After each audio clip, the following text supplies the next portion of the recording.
देश का बजट आ चुका है। जी हाँ, देश का बजट आ चुका है जिसका हम सबको बेसब्री से इंतज़ार था।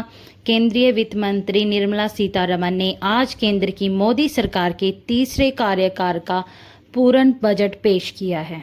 जी हाँ, उन्होंने देश के विकास के साथ साथ लोगों के निजी हितों का भी बहुत विशेष ध्यान रखा है।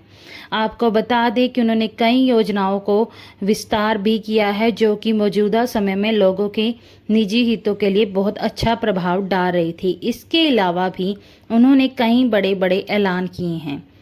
आपको बताएंगे कि उन्होंने किसके लिए क्या कुछ इस बार पेश किया है। अगले 5 सालों तक मुफ्त राशन मिलेगा। जी हाँ, केंद्र सरकार की तरफ से मुफ्त में राशन उपलब्ध कराने के मकसद को मुफ्त राशन की योजना शुरू की थी। कोरोना काल में ये जो योजना शुरू की थी जो कि महज कोरोना काल में लोगों की परेशानियों को ध्यान में रखते हुए शुरू की गई थी, लेकिन बाद में इसे बढ़ा दिया गया था। आपको बता दें कि केंद्रीय वित्त मंत्री ने 5 वर्ष के लिए और बढ़ाने का ऐलान किया है। सरकार के इस कदम को काफ़ी अहम माना जा रहा है।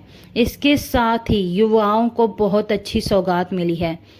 आपको बता दें कि बेरोजगारी के मुद्दे पर विपक्ष ने सरकार को बहुत बुरी तरह से घेरा हुआ था। युवाओं को ये सौगात मिली है कि केंद्रीय वित्त मंत्री ने रोजगार के लिए 3 प्रमुख योजनाओं पर काम करने का भी ऐलान कर दिया है। वित्त मंत्री ने कहा कि मल्टीनेशनल कंपनियों में युवाओं को 5 साल इंटर्नशिप की सुविधा मिलेगी। इस दौरान उन्हें आर्थिक सुविधा भी उपलब्ध कराया जाएगा। ट्रेनिंग के दौरान होने वाले खर्च को कंपनी CSR फंड से वहन करेगी। वित्त मंत्री ने कहा कि इस तरह की सुविधा विकसित करने से युवा पहले की तुलना में ज़्यादा कुशल होंगे और उनके पास रोजगार के ज़्यादा व्यापक साधन भी होंगे। इसके साथ ही बिहार को मिलेंगे 3 एक्सप्रेसवे। जी हाँ, केंद्रीय वित्त मंत्री ने बिहार में 3 एक्सप्रेसवे बनाने का भी ऐलान कर दिया है। इसके लिए 26,000 करोड़ रुपए आवंटित किए जाने की घोषणा भी की है। इसके साथ ही आपको बता दें कि छात्रों को पढ़ाई के लिए मिलेगा लोन। इसके साथ ही उन्होंने ये भी कहा कि छात्रों को मॉडल स्किल लोन का लाभ दिया जाएगा। इसके लिए छात्रों को 7.5 लाख रुपए लोन देने का ऐलान केंद्र सरकार की ओर से किया गया है। 25,000 छात्रों को इसका फ़ायदा पहुंचेगा। कर्मचारियों और महिलाओं के लिए भी उन्होंने ऐलान किया है। इससे करीबन 23 लाख महिलाओं और कर्मचारियों को फ़ायदा पहुंचेगा।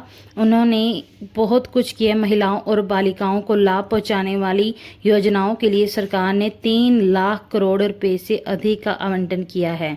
आपको बता दें कि इस बार उन्होंने भर कर सब पीढ़ियों के लिए बहुत कुछ दिया है, लेकिन असर किस पे पड़ा है? असर पड़ा है स्टॉक मार्केट पर।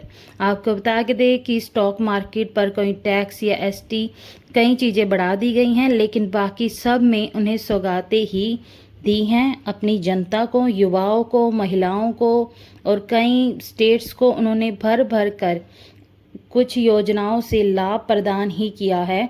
जैसे विपक्ष ने उन्हें घेरा हुआ था कि आप कुछ नहीं कर रहे हैं बेरोजगारी के मुद्दे पर और मुद्दे पर, तो इस बजट से उन्होंने सबका मुंह बंद करवाने की कोशिश की है। और जो उनसे उपचुनाव से उनके ऊपर कई इल्ज़ाम भी लगा रहे थे, वो भी इस बजट में उन्होंने दिखाया है कि हम लोगों के लिए सोच रहे हैं।